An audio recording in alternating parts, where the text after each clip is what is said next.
राम राम दोस्तों, नमस्कार। स्वागत है आपका अपने यूट्यूब चैनल पूजा और उपाय में। दोस्तों, इस बार 2026 में मकर संक्रांति का मुख्य पर्व जो है वो मुख्यतः 15 तारीख को यानी 15 जनवरी को मनाया जाएगा। कुछ लोग 14 जनवरी को भी मना रहे हैं।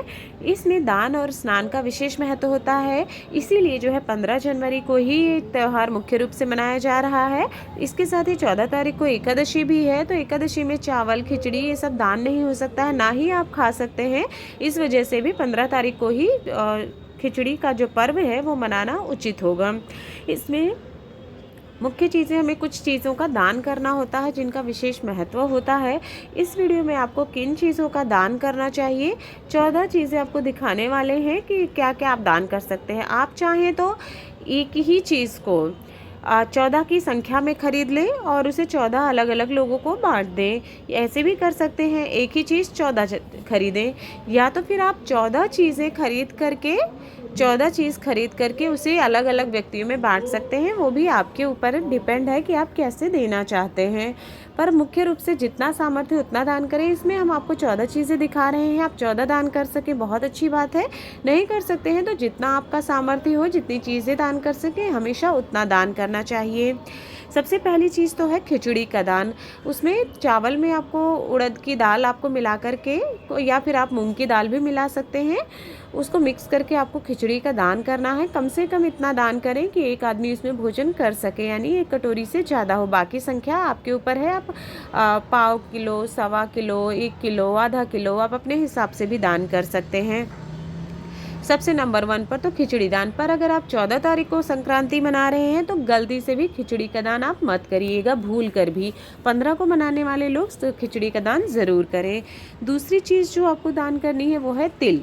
तिल मुख्य चीज़ पे काले तिल का दान का विशेष महत्व है। नहीं है तो आप सफ़ेद तिल से बनी चीज़ों का दान कर सकते हैं, लेकिन काले तिल का दान अवश्य करें। 14 को करें या फिर 15 जनवरी को मनाएं। काले तिल के दान से ग्रह दोष, शनि दोष शांत होता है, साथ ही राहु केतु शांत होता है और परेशानियों से हमको मुक्ति मिलती है। तो इसलिए तिल का दान आप ज़रूर करें। तीसरी चीज़ जो है वो गुड़ का दान है। गुड़ का दान सूर्यदेव को के लिए, सूर्यदेव को शांत करने के लिए होता है और उनको आपको उच्चवान, जैसे होता है ना, तेजवान बनाता है। बुद्धि आपकी तेज होती है, साथ ही साथ में धनवान बनाने का काम भी करता है और पारिवारिक कलह से जो है मुक्ति मिलती है। इसलिए गुड़ का दान ज़रूर करें। चौथी चीज़ होती है 7 तरह के अनाज का दान आपको ज़रूर करना चाहिए।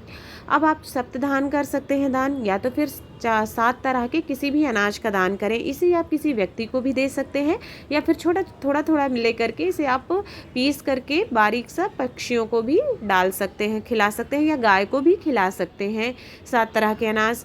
तो इस तरह से देखिए, ये आपका 7 तरह के जो अनाज है अलग अलग रंग के होते हैं और आपको ग्रहों को शांत करते हैं हर तरह के। आपने गेहूँ लिया है जो कि अन्नदान का विशेष महत्व होता है, तो आपको अन्नदान हमारे हिंदू धर्म में ज़रूर करना चाहिए। प्राचीन काल से परंपरा चली आ रही है। पहला गेहूं का दान हमने किया है जो कि आपका धनवान बनाने का काम करता है, और इसके साथ ही दूसरा चावल का दान हम करेंगे जो कि चंद्रमा को शांत करते हैं, चंद्र दोष अगर है तो।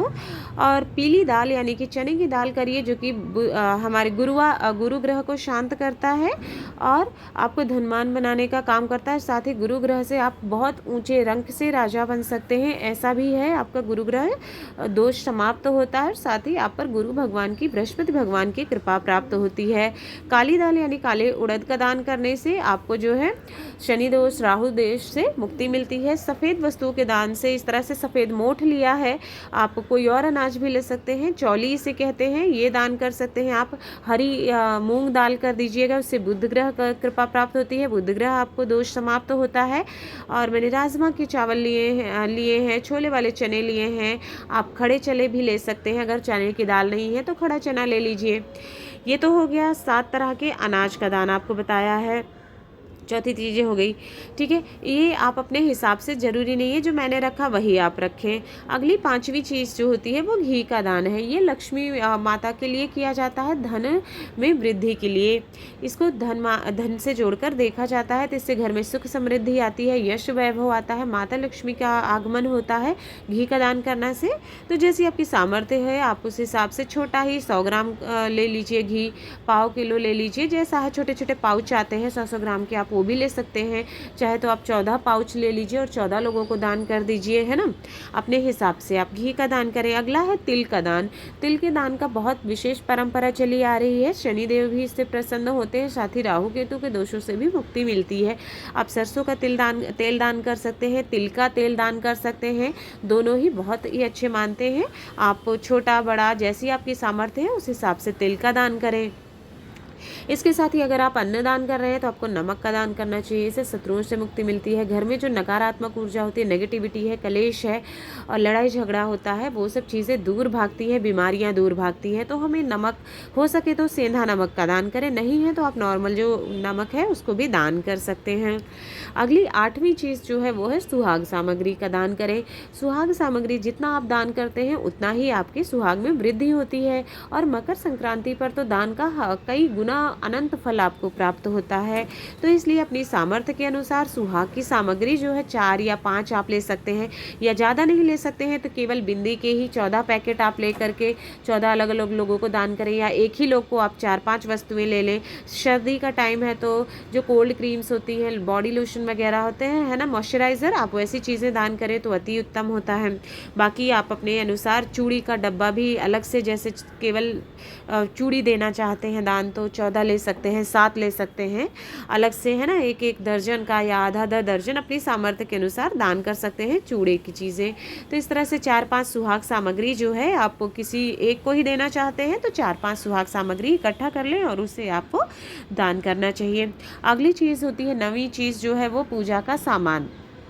आप पीतल के दिए दान कर सकते हैं, या फिर लोटे, तांबे के लोटा आप दान कर सकते हैं। किसी मंदिर में आप ये सब चीज़ों को दान कर सकते हैं। इसके साथ ही आप पीला चंदन दान कर दीजिए, अष्टगंधा रोली दान कर सकते हैं, ठीक है। और या फिर पीतल के या पूजा वाले जो थोड़े छोटी छोटी सी थालियाँ आती हैं, 14 ले लीजिए, मंदिर में दान कर दीजिए, है ना। ये सारी चीज़ें आप मंदिर में दान करिए। याद करिए महादान होता है, जितनी बार भी। और माचिस तो सबसे बड़ा है दान करने का। माचिस की परंपरा चली आ रही है कि माचिस को हमें मंदिर में ज़रूर दान करना चाहिए। जितनी बार भी ये चीज़ें मंदिर में यूज़ होती है, याद रखिए कि उसका फल जो है, आधा फल तो आपको ही उस दान का मिलता है।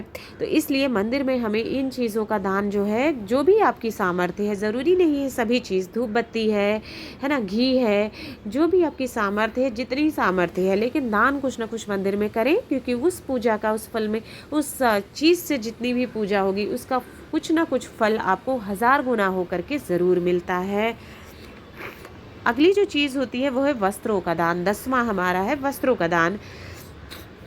ठंड के समय में ऊनी वस्त्रों के दान का विशेष महत्व है। तो इस तरह से आप स्वेटर दान कर सकते हैं। लाल रंग का और काले रंग का विशेष महत्व है, तो आप काले रंग के स्वेटर दान कर सकते हैं या लाल रंग के स्वेटर। वैसे रंगों का कोई ये नहीं है कि आप वही रंग दान करें। लाल और काले रंग जो होते हैं विशेष महत्व होता है, जो शनि दोष से मुक्ति दिलाते हैं। और लाल रंग जो होता है सूर्य को आपके मजबूत करता है, सूर्य ग्रह को, ठीक है। तो इसलिए जो है ये किया जाता है। लाल शॉल आप दान कर सकते हैं, जो है शॉल, स्वेटर आप दान कर सकते हैं। नहीं तो कोई सामर्थ्य नहीं है तो आप टोपी जो होती है ना बच्चों की, मोजे आप दान कर सकते हैं गर्म वाले, या फिर आप 14 जगह पर टोपी आप ले सकते हैं, दान कर सकते हैं 14 लोगों को।